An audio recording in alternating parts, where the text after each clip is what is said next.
Hi everyone, I am Dr. Archana Sharma. I am currently working as a consultant neurologist in Fortis Hospitals, Faridabad. Let us today talk about multiple sclerosis.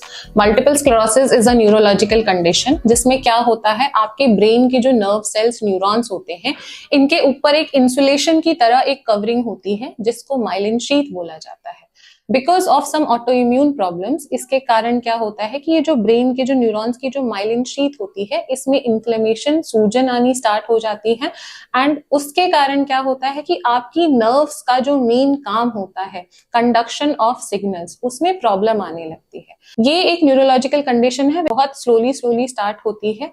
और इसके जो symptoms हैं वो कुछ ऐसे होते हैं कि आपको या तो आपके एक हाथ में या एक पैर में पैरेस्थीसियाज या फिर नमनेस आने लगती है। कई बार किसी एक हाथ पैर में वीकनेस भी आने लगती है, इम्बैलेंस की प्रॉब्लम आने लगती है, और मोस्ट ऑफ द टाइम्स जिसके साथ ये स्टार्ट होता है, आपके विजन में प्रॉब्लम आने लगती है।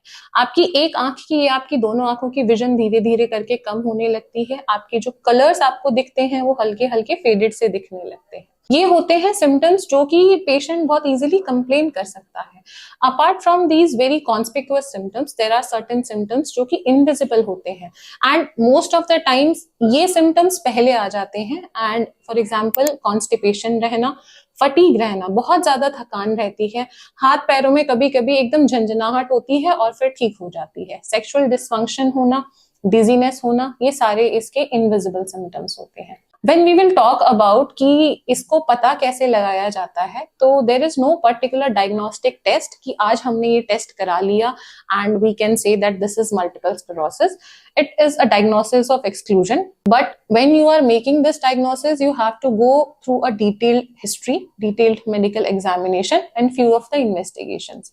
Investigations में mainly आमतौर पर हम MRI ब्रेन करते हैं और MRI ऑप्टिक नर्व्स करते हैं। इसके अलावा वीईपी, बेरा और कुछ सीएसएफ एग्जामिनेशन करते हैं। इस एग्जामिनेशन के थ्रू ही हम बाकी के चीजों को रूल आउट कर पाते हैं कि ये मल्टीपल स्क्लेरोसिस है या नहीं है। Multiple sclerosis is very much treatable.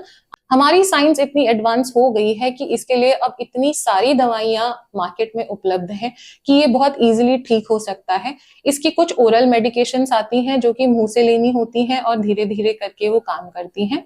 और अगर आप डेली दवाई नहीं खाना चाहते हैं तो इसके लिए कुछ इंजेक्टेबल मेडिकेशंस भी उपलब्ध हैं जो हार्डली 6 मंथ्स में एक बार लगती हैं। तो आज ये मिथ ही मैं आपका तोड़ना चाहती हूँ that it is very much a treatable and a manageable condition. So please see your neurologist if you are suffering from this condition.